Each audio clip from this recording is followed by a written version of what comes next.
government fails, the world's off its rails, leaders are whacked, democracy is under attack. It's time to get smart, folks, time to get real.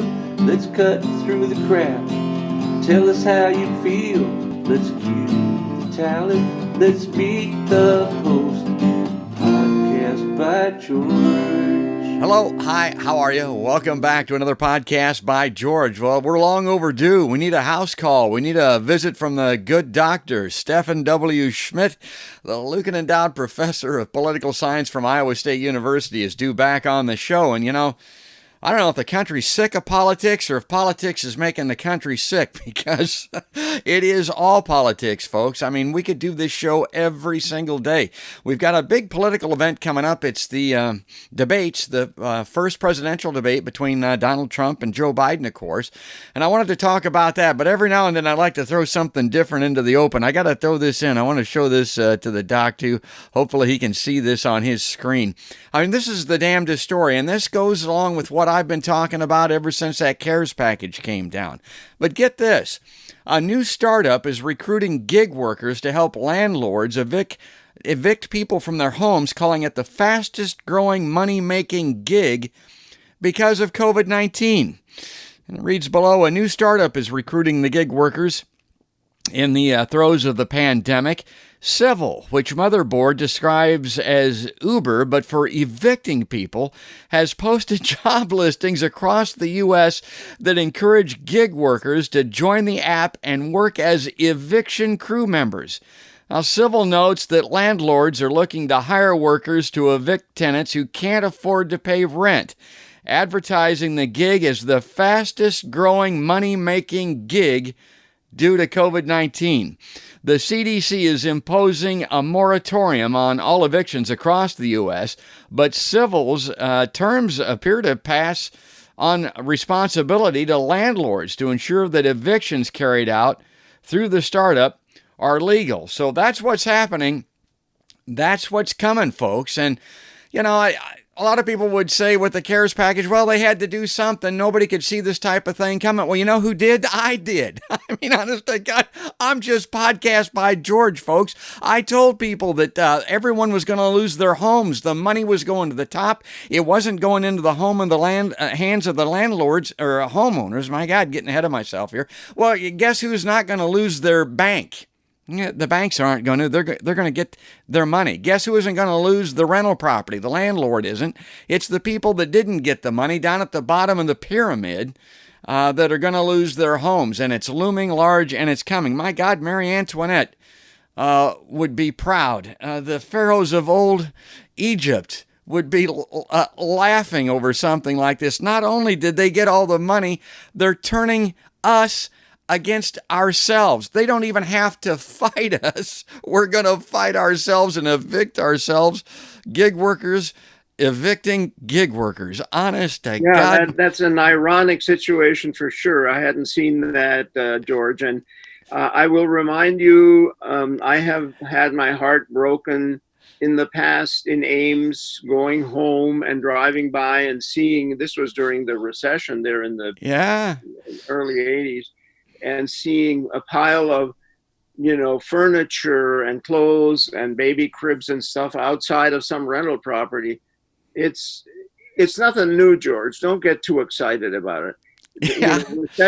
Recessions have always hurt, the least able, the ones who have the least income and are most vulnerable.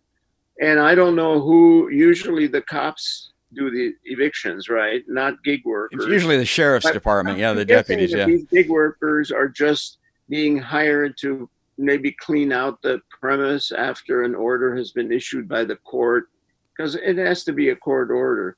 Everybody is hurting with this, and what we're hoping is for a vaccine, which nobody trusts because the Centers for Disease Control have been so damaged in terms of the attacks against scientists that, you see all these articles, people are saying, well, I'm not going to get that vaccine. That vaccine has been pushed politically by the White House, and who knows if it's safe or not.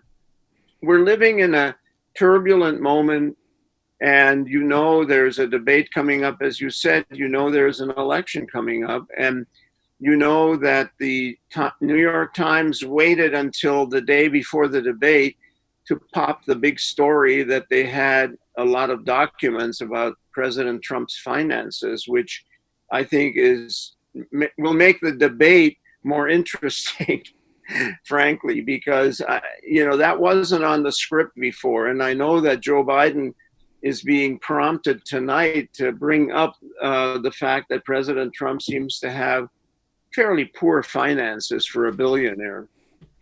Well, and that he didn't pay any taxes, which is a slap in the face to all of us that do, and particularly those that are hard-strapped to get along, like those homeowners that I talked about.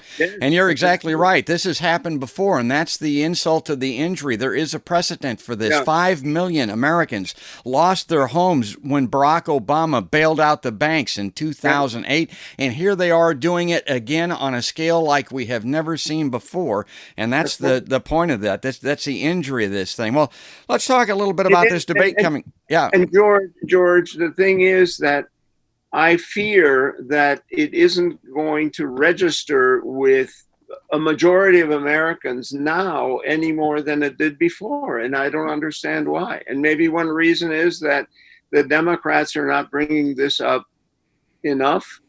And as you might say, there are really only one political party, which is the Democrat-Republican Party, that has similar policies when you talk about the Obama evictions and now the evictions during the Trump recession. So it's a sad situation. Well, and I just saw an analysis today. I think it was in the USA Today, or maybe it was in the New York Times. But lo and behold, like you and I talked about, what's happening? Joe Biden is moving to the right, like we always knew that he would. What he's trying to do is pick up these disenfranchised suburban voters, which is kind of a code word for Republican, I think. But honest to God, they're trying to get those people that voted against Hillary Clinton in 2016 to come on board now with Joe Biden. And it's a very slim margin. We're talking about just thousands of people. There's 100 million people that don't vote in this country. And this entire election is going to turn on whether or not Joe Biden can get those quasi-Republicans in those suburbs to come on board and vote for him. And that's going to have a lot to do with the context of the debates this Tuesday night. And one of the reasons I wanted to get to it. And before I wanted to go historical here to start with a little bit on the debate, Doc, because you're very good on this. I wasn't old enough to remember. I've read a lot about it. The first presidential debate. God, I was in kindergarten. But to give you an idea how the world has changed, that debate kind of turned on who wore makeup and whether or not Richard Nixon sweated. This debate is going to, I think, turn on whether or not one of the presidential candidates, Joe Biden, has cognitive decline so severe that he can't compete in a debate. If he can, I think he probably will win it and do fine, and it may go a long way towards his election. If he can't, if it becomes obvious to everyone, particularly these fence sitters, these few thousands of people in these swing districts that are thinking they might vote for Joe Biden, if they tune in and see him collapse mentally, it could be the biggest debate in the history of the United States, in my opinion, or it may be a dud like most of them are. Where do you come down on it? Yeah, that's true that the stakes are really high. On the other hand, President Trump is having some problems with his temper, with the kinds of things that he says without considering, who he might win or lose, because he's been directing all of his messaging to the people who already are going to vote for him, the people who are never going to abandon him. And that's kind of wasting ammunition, on dead enemies, so to speak. You want to basically broaden out. President Trump needs to reach out a little. And so it could be that he will also have challenges during the debate. And yes, we're worried. And I just had a conversation with a major Democratic campaign consultant, and I said, just make sure that Vice President Biden stays on that script, that he doesn't wander from the script, that he maybe has his flashcards ready and sticks to a message, because if he decides to improvise, very often he takes his foot, takes the shoe off, pulls the sock off, and sticks the foot in his mouth. And for him, the best he can do is not essentially to tank.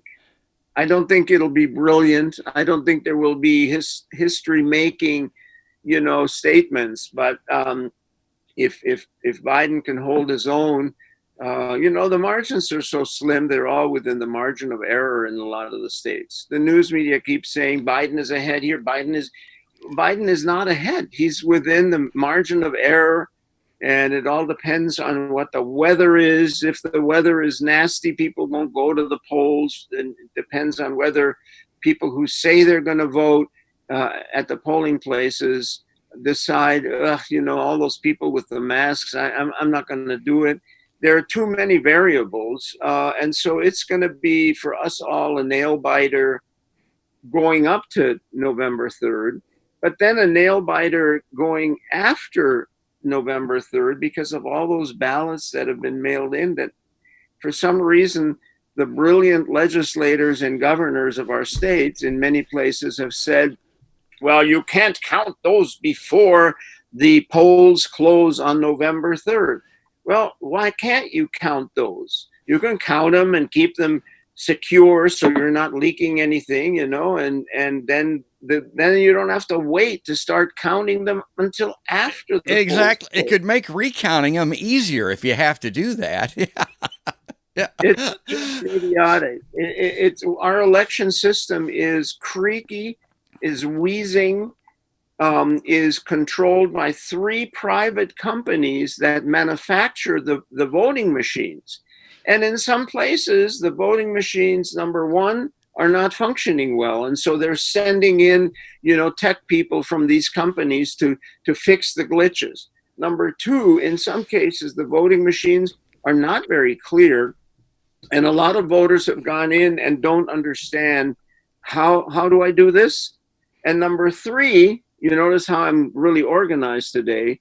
Number three, the local precinct people who are working the precincts don't know how to make the voting machines work either.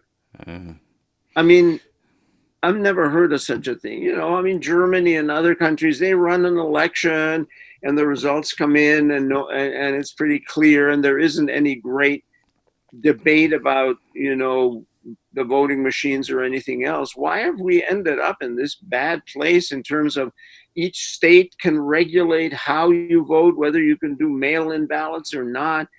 We're becoming, 50 countries instead of one republic. Well, and I think one of the 50 that we're becoming is Brazil, it looks to me like, and I don't think we want to go there and diagnose all about Brazil. Well, let me ask you, yeah, one thing about this debate now, and I've brought this up before, I'm a big climate guy. As a matter of fact, check out my last podcast. You'll see how dire that circumstance is. My God, the western part of this country is on fire. The southern part of it's underwater. Hurricanes are spinning in the Atlantic Ocean. I mean, we need to do something PDQ or it's going to be game over. 20 minutes, a 2020 world that we live in. 20 minutes, we could be dead from a nuclear strike because of our screwing around in the world. And in 20 years, we could all be dead if we don't deal with this climate crisis. Now, 10-foot rise in the oceans. Yes. Enormous ice flow breaks and goes into the ocean. People don't understand that the Arctic ice is not in the ocean. It's outside of the ocean, like a big frozen mountain. And if it melts and falls in, you do that sometime. Get a glass with water in it and throw a giant ice cube into it, and it'll spill all over. And we're not talking about it. You want them to talk about climate change, George? Is that what you want? The point that I was trying to get at, my understanding is that it's going to be brought up. Now, Chris Wallace is moderating this. In 2016, as you know, climate, it's hard to believe it wasn't even talked about. And of course, Donald Trump and Joe Biden really, I don't even know if they want to talk about it. Trump obviously has been fiddling while the world burns. Joe Biden has a good climate policy on his website, but I don't know if he wants to. I don't know if he can even talk about it. And of course, he's largely responsible for the climate circumstance that we're in. My God, the guy's been legislating for 40 years. He was vice president in the Obama-Clinton administration with all of the above energy policy, including sticking these damn fracking pipelines under the entire country, including the state of Iowa, and opening up fracking exports around the world. So I don't know. Joe Biden supposedly has had a change of faith when it comes to the climate. Do you think they'll be talking about that on Tuesday night, and how much? They're going to try to avoid it like a cat in a rocking Yes. chair, George, because frankly, the challenge of climate change is daunting. It requires sacrifice. Politicians don't like to ask people to sacrifice anything. They don't. And we've become energy independent, in terms of fossil fuels because of drilling, because of tar sands, because of fracking. But that all, makes us continue to be dependent on those kinds of very highly polluting fuels. So we want to go to solar, we want to go to maybe thermal and wind power. Biodiesel and ethanol have become controversial now, as you probably know. They were supposed to be clean energy, and then people started doing calculations, and they found that it takes a lot of energy to make the ethanol. And water, and water, and transport it.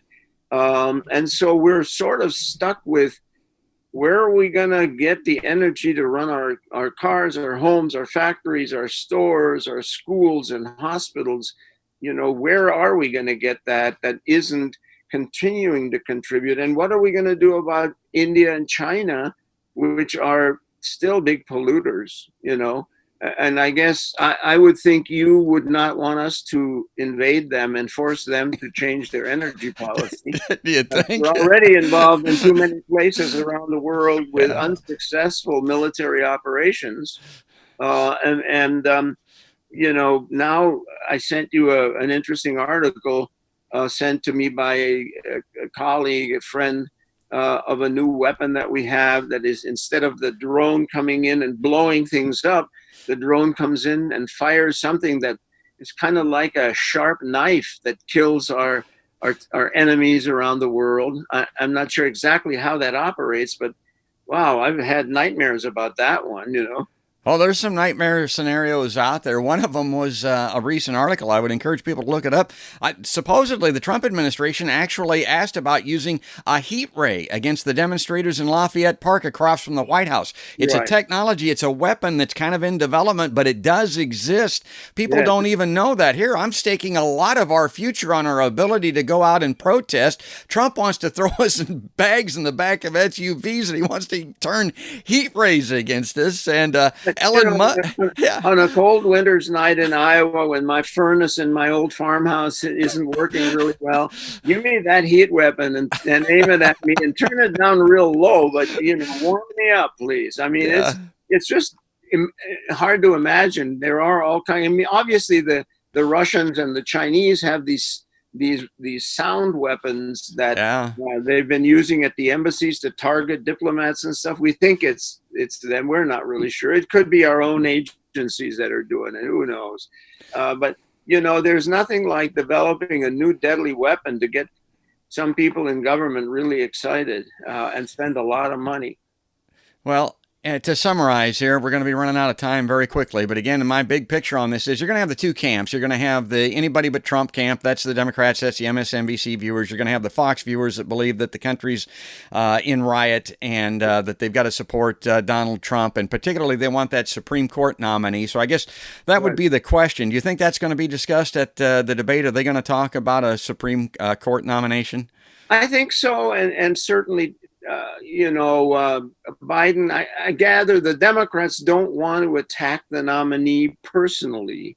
So they want to basically say that her policy positions and her, view of the world will make the court make decisions that harm women and things like that, and the Affordable Health Care Act. I think Biden is going to bring up the Affordable Health Care Act, as something that a loaded Supreme Court, as I call it, could finally give Trump what he wants, which is to do away with the Affordable Care Act. So that'll come up. But, I'm not sure exactly how that's going to go tonight. There's not going to be much of an audience. There's not going to be much of what sometimes happens, which is one of the candidates will say something that really connects with people and they start applauding or cheering or something. I don't think there's going to be much of that. They might as well have stuck some cardboard people into that studio like baseball is doing. Yeah, with the figures. Yeah, I saw that in the NFL game where they were using cutouts of people behind the goalpost so the kicker would have to look at people's cutouts. Honest to God, the world we're living in is unbelievable, and we got to get out of here, Doc. But I wanted to ask you about this one thing, and for our viewers here that are used to seeing Dr. Schmidt on the podcast, he and I don't talk a lot about what we're going to discuss. I want to throw this a little bit out of right field, but I wanted to see what you thought about this. And on this Supreme Court nomination, there is apparently one sure way for the Democrats to block this. And I would encourage people to go on the internet and look at a blog by David Swanson. And it basically, and the doc's got a great section in his book over my left side here, devoted to impeachment. But if they were to start an impeachment process against Donald Trump right now, immediately, impeachment supersedes everything else as far as business is concerned in Congress. They cannot approve a Supreme Court nominee if the president is under impeachment. You say, well, they tried that once. Yeah, but think about all the things that they could actually impeach Donald Trump for. The climate change that we talked about, these wars, these illegal war crimes around the country, the emollients clause that we talked about. Now this taxation thing comes up. His COVID response, the sanctions, those killer sanctions around the world include denying medicine to babies in countries like Iran and Venezuela. And of course, we talked about black bagging United States citizens and throwing them in the back of vans in Portland. That would also qualify. But the Democrats, Doc, to my mind, can't do those types of things. They could have done a lot of that before, but they can't because they're complicit. They're not too dumb. They're in on it as we talk about it. They had a role in all of these things, and they can't do it. And the best example, I'm going to shut up here and let you talk a little bit, but to my mind was they tried to find something like that Ukraine Gate deal, as we call, to get Trump on, to get him impeached under that, and it blew up in their face because a guy that's in the midst of that is one of their own. Who was it? Joe Biden. Honest to God, they can't find anything to impeach Trump on that doesn't involve themselves. So I don't think they'll I don't think they'll try it. Although, wouldn't you agree? Wouldn't that work? Yeah, it would work. But I think the problem is that Americans are so tired of disruption and paralysis and stuff. They would just as soon, Americans would just as soon see this very, I think, skillful and respected lawyer and judge nominated and confirmed to the court. You may not agree with her findings on things, but she certainly is qualified, and her colleagues at Notre Dame said she's a really great person and very fair. And to see the Democrats basically stick a wrench into the gear, I think might have a negative effect. And as you're saying, the Democrats have to be really careful because the Trump administration is certainly an extreme veering away from the way things are normally done, but not so much because, the policies that we've had, in fact, the Trump administration has probably done less in terms of drone strikes and things like that. And the embarrassment comes when a picture of children in cages put in there by the Immigration Service is, passed around by the Democrats, and Rachel Maddow has it on her show as, look at what Trump is doing.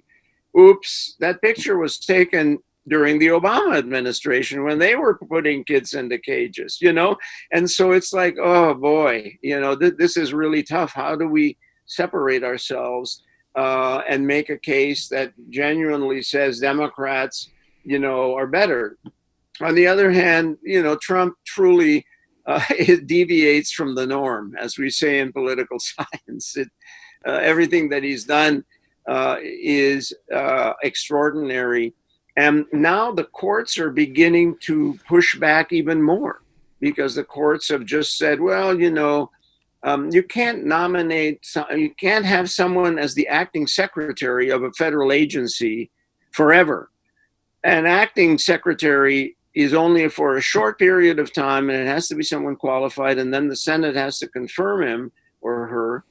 And the Trump administration has nominated people to these positions, or appointed them to these positions as temps, because he doesn't want them in hearings, because a lot of them are really terrible. I mean, they don't fit the position. When you appoint someone to manage all of the lands in the United States that the federal government manages, who has a history his whole life of saying, I hate federal lands and I want to give them back to the states. Yeah. You can see, number one, you wonder why he would appoint someone like that. I mean, Republicans generally were in favor of national parks and things. You think of Teddy Roosevelt and others. And so you come away some days, even as a political scientist, scratching my head and saying, why do this? What does this do? And I guess, I don't know what it does, but there are a lot of very angry people who are supporting Trump, even with things like this. They want the land not only to go back to the states, but to be taken away from the government and given to the people. And privatized. It's all this corporatism. It is the new religion. I mean, it really is. There are people that legitimately believe, and if I give my Republican friends any benefit of the doubt, they believe that that is the most important foundational bedrock of American society. Put everything in the hands of entrepreneurs, it'll trickle down to the rest of us. And they'll come with an Uber to load your stuff up on the curb. Doc, thanks for coming on a podcast by George again. It's always great. We're out of time for this. I want to come back to you and do a post-mortem after the debate, so to kind of do a wrap-up. Thank you for inviting me again. It's always fun to do this with you, and challenging too. Great to see you. And this guy wrote the book, folks. It's Dr. Stephan W. Schmidt, the Lucan Endowed Professor of Political Science at Iowa State University. He wrote American Government and Politics Today. And this man has huge influence. I'll tell you something. This textbook is the most widely distributed book in every college political science classroom in America. More people that have gone through political science courses have read this book as part of their course study than maybe any book in history. I don't know, Doc. Is that saying it? Is that too much? As President Trump would say, I think the Bible might have sold a few more copies. Oh, that's great. Fold it upside down. Yes, I know it. Bible, he says. Oh, my God. All right. Well, we'll come back again very soon. Folks, if you enjoyed this, please go to podcastbygeorge.com. Click on the platform that you'd like to subscribe and follow us on, or subscribe right here on YouTube if that's where you're watching it, and you can get each and every episode. But that's going to do it. That's going to wrap it up. That's all there is, and there ain't no more. That's another podcast by George.